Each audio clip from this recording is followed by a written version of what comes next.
ಕಾಂಗ್ರೆಸ್ ನಾಯಕ ನಾಸಿರ್ ಹುಸೇನ್ ಬೆಂಬಲಿಗರು ವಿಧಾನಸೌಧದಲ್ಲಿ ಪಾಕಿಸ್ತಾನಕ್ಕೆ ಜಿಂದಾಬಾದ್ ಅನ್ನೋ ಘೋಷಣೆ ಕೂಗಿದ್ದಾರೆ. ಇದ್ರ ವಿರುದ್ಧವಾಗಿ ಈಗಾಗಲೇ ಪೊಲೀಸ್ ಠಾಣೆ ಅಂದರೆ ಪೊಲೀಸರಿಗೆ ದೂರು ಕೊಡೋದಕ್ಕೆ ವಿರೋಧ ಪಕ್ಷ ನಾಯಕ ಆರೋಶಕ್ಕೆ ಬಂದಿದ್ದಾರೆ. ಇದ್ರ ಬಗ್ಗೆ ಮಾತಾಡೋದಕ್ಕೆ ನಮ್ಮ ಜೊತೆ ಆರೋಶಕ್ಕಿದ್ದಾರೆ, ನಾನು ಅವರೇ ಮಾತಾಡ್ತೀನಿ. ಸರ್, ವಿಧಾನಸೌಧದಲ್ಲೇ ಮೊಟ್ಟ ಮೊದಲಿಗೆ ಪಾಕಿಸ್ತಾನಕ್ಕೆ ಜಿಂದಾಬಾದ್ ಅಂತೇಳಿ ಕಾಂಗ್ರೆಸ್ ನಾಯಕರು ನಾಸಿರ್ ಹುಸೇನ್ ಬೆಂಬಲಿಗರು ಕೂಗ್ತಿದ್ದಾರೆ. ಅದು ಎಲ್ಲಿ? ವಿಧಾನಸೌಧದಲ್ಲಿ ಇಂಥ ಘೋಷಣೆ ಮುಳುಗಿರೋದು ಎಷ್ಟು ದೇಶಕ್ಕೆ ಒಂದು ದ್ರೋಹದಂಥ ಕೆಲಸ ಸರ್ ಇದು ದೇಶದ್ರೋಹ ಅಂತ ಒಂದು ಪ್ರಶ್ನೆ. ಆದರೆ ಇವರು ಬೆಂಬಲ ಮಾಡ್ತಾ ಇರೋರು ಯಾರು? ಬೆಂಬಲ ಮಾಡ್ತಂದವ್ರಿಗೆ ರಾಜ್ಯಸಭಾ ಟಿಕೆಟ್ ಕೊಟ್ಟಿದ್ದ್ಯಾರು? ಅವನ ಪರವಾಗಿ ಕ್ಯಾನ್ವಾಸ್ ಮಾಡೋದಿದ್ದ್ಯಾರು? ಅವನ ಪರವಾಗಿ ಓಟ್ ಹಾಕಿದವರು ಅದು? ಇದು ಕೂಡ ಎಕ್ಸ್ಟ್ರಾ ಪ್ರಶ್ನೆಗಳು ಎದ್ದೇಳ್ತಾ ಇದೆ. ನೀವು ಎಲ್ಲೋ ದಾರಿಯಲ್ಲಿ ಹಾಕಿದರೆ ಏನೋ ಪೊಲೀಸರು ಮಾಡಲಿಲ್ಲ ಕ್ರಮ ಅಂತ ಹೇಳ್ಬೋದು.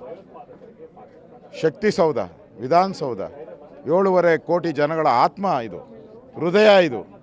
ಇಂಥ ಕಡೆ ಹಾಕಿದ್ಮೇಲೆ ಕರ್ನಾಟಕ ಜನದ ಸೇಫ್ಟಿ ಏನೈತೆ? ಇನ್ನು ಕರ್ನಾಟಕದ ಮೂಲೆನೂ ಸೇಫ್ಟಿ ಇಲ್ಲ ಇನ್ನು. ಸರ್ ಹೌದು, ನೀವು ಹೇಳ್ತಾ ಇದ್ರಿ ಅಂದರೆ ಇದು ಪಾಕಿಸ್ತಾನಕ್ಕೆ ಜಿಂದಾಬಾದ್ ಅಂತ ಘೋಷಣೆ ಬೇರೆ ಎಲ್ಲೂ ನಡೆದಿಲ್ಲ, ವಿಧಾನಸೌಧ ಒಳಗಡೆ ನಡೆದಿದೆ. ಅಂದರೆ ಸುತ್ತಮುತ್ತಲೂ ಕೈಗೆ ಪೊಲೀಸರು ಇರುವಂಥ ಘಟನೆ ನಡೆದು 2-3 ಗಂಟೆ ಕಳೆದರೂ ಕೂಡ ಇದುವರೆಗಾಗಿ ಯಾವುದೇ ಒಂದು ಕೇಸ್ ದಾಖಲೆ ಆಗಿಲ್ಲ. ಜೊತೆಗೆ ಯಾರು ಈ ಒಂದು ಘೋಷಣೆ ಕೂಡಿದ್ದಾರೆ ಅಂಥ ವ್ಯಕ್ತಿನೂ ಕೂಡ ಸೆರೆ ಹಿಡುವಂಥ ಕೆಲಸ ಆಗಿಲ್ಲ. ಅಂಥ ವ್ಯಕ್ತಿನ ಸೆರೆ ಹಿಡಿಬೇಕು ಅಂತ ಮಾಧ್ಯಮದವ್ರು ಕೇಳಿದಾಗ ಅವ್ನು ನಾಸಿರ್ ಹುಸೇನ್ ಹೇಳಿದ್ದಾನೆ, ನೀವ್ಯಾರ್ರೀ ಕೇಳೋಕ್ಕೆ ಅದೆಲ್ಲ ಅಂಥೇಳಿ ಅವ್ರನ್ನೆಲ್ಲ ಬಚಾವ್ ಮಾಡಿ ಕಳಿಸಿದ್ದಾರೆ. ಪೊಲೀಸರು ಸುಮ್ಮನೆ ನೋಡ್ಕೊಂಡು ನಿಂತಿದ್ದಾರೆ, ತೆಪ್ಪಗೆ ನಿಂತಿದ್ದಾರೆ, ಒಬ್ಬರು ಅರೆಸ್ಟ್ ಮಾಡಿಲ್ಲ. ಏನಾನ ದೇಶದ ಬಗ್ಗೆ ಗೌರವ ಇದ್ದಿದ್ದರೆ ಈ ಮಾಡ್ತಾಯಿದ್ದಾರೆ ಅರೆಸ್ಟು. ನನಗನ್ಸುತ್ತೆ ಕಾಂಗ್ರೆಸ್ಸಿನ ನಾಯಕರುಗಳಿಗೆ ಫೋನ್ ಮಾಡಿ ಯಾರನ್ನೂ ಅರೆಸ್ಟ್ ಮಾಡಬಾರ್ದು ಅಂತ ಹೇಳಿದ್ದಾರೆ, ಅದಕ್ಕೋಸ್ಕರ ಯಾರನ್ನೂ ಅರೆಸ್ಟ್ ಮಾಡಿಲ್ಲ. ಸರ್, ಈ ವಿಚಾರವಾಗಿ ಮುಂದಿನ ನಡೆ ಏನು ಸರ್ ತಮ್ಮದು? ಹೋರಾಟ. ಭಾರತ ಮಾತೆಗೆ ಅವಮಾನ ಆಗಿದೆ, ಯಾವುದೇ ಕಾರಣಕ್ಕೂ ಬಿಡಲ್ಲ. ಈ ಸರ್ಕಾರ ವಜಾ ಮಾಡಬೇಕು, ಆಗ್ರಹವನ್ನು ಮಾಡ್ತೀರಿ.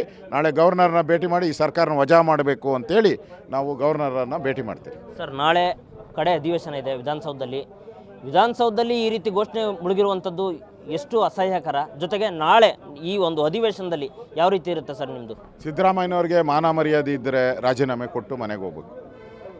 ಇಲ್ಲ ಅಂದರೆ ಈ ವಿಧಾನಸೌಧ ಏನು ಬಾಗಿಲು ಮುಚ್ಚಬೇಕು, ವಿಧಾನಸೌಧ ಬಾಗಿಲು ಮುಚ್ಚಬೇಕಾಗ್ತದೆ. ನಾಳೆ ಎಲ್ಲ ವಿಧಾನಸಭೆ ಅಧಿವೇಶನ ಸೇಫ್ಟಿನೇ ಇಲ್ಲ. ಒಳಗಡೆ ಎಷ್ಟು ಜನ ಟೆರರಿಸ್ಟ್ಗಳಿದ್ದಾರೋ ಗೊತ್ತಿಲ್ಲ ನಮಗೆ. ಅವ್ರು ಬಂದಿರೋರು 8-10 ಜನ ಬಂದಿದ್ರು. ಇನ್ನು ಒಳಗಡೆ ಎಷ್ಟು ಜನ ಸೇರ್ಕೊಂಬಿಟ್ಟಿದ್ದಾರೋ ಗೊತ್ತಿಲ್ಲ, ಯಾವ್ಯಾವ ಮೂಲೆಯಲ್ಲಿ ಇದ್ದಾರೋ. ಯಾವುದೋ ಒಂದು ಬಾಂಬ್ ಹಾಕ್ತಾರೆ ಅಂತ ಫೋನ್ ಬಂದರೆ ಎಲ್ಲ ನಾಯಿ ಸ್ಕ್ವಾಡು ಎಲ್ಲ ಹೋಗ್ತಾರೆ. ಇಲ್ಲಿ ಒಂದು ನಾಯಿ ಸ್ಕ್ವಾಡು ಇಲ್ಲ, ಯಾವುದೂ ಇಲ್ಲ, ಪೊಲೀಸರು ಹೋಗಿಲ್ಲ. ಅದೇ ಸರ್, ಇಲ್ಲಿ ವಿಧಾನಸೌಧದಲ್ಲೇ ಈ ರೀತಿ ನಡೆದ್ರೆ ಇನ್ನು ಬೇರೆ ಕಡೆ ಪೊಲೀಸರು ಇಲ್ಲದ ಕಡೆ ಹೆಂಗೆ ಸರ್ ಅಂತ ನನಗೆ ಭಯ ಆಗ್ತಾ ಇದೆ. ರಾಜ್ಯದ ಜನ ಎಲ್ಲ ಬರ್ತಾರೆ ವಿಧಾನಸೌಧಕ್ಕೆ. ಇನ್ನು ಟೆರರಿಸ್ಟ್ಗಳ ಒಂದು ಸ್ಥಳ ಆದಮೇಲೆ ಯಾರು ಬರ್ತಾರೆ ವಿಧಾನಸೌಧಕ್ಕೆ ಬರೋಕ್ಕೆ ಭಯ ಆಗ್ತಾ ಇದೆ ಎಲ್ಲರಿಗೂ. ಇಡೀ ರಾಜ್ಯದ ಜನ ಭಯ ಬೀಳ್ತಾರೆ ವಿಧಾನಸೌಧಕ್ಕೆ ಬರೋಕ್ಕೆ. ಇದು ಟೆರರಿಸ್ಟ್ಗಳ ತಾಣ ಆಗ್ತಾ ಇದೆ ಅಂತ ಭಯ ಬೀಳುವಂಥ ಪರಿಸ್ಥಿತಿಗೆ ಈ ಕಾಂಗ್ರೆಸ್ ಸರ್ಕಾರ ತಂದಿದೆ. ಇದಿಷ್ಟು ಪ್ರತಿಪಕ್ಷ ನಾಯಕ ಆರ್ ಅಶೋಕ್ ಅವರ ಮಾತು. ಕ್ಯಾಮ್ರಾ ಪರ್ಸನ್ ಮಹೇಶ್ ಜೊತೆ ಮಂಜುನಾಥ್ ಸಕ್ರ, ಪವರ್ ಟಿವಿ, ಬೆಂಗಳೂರು.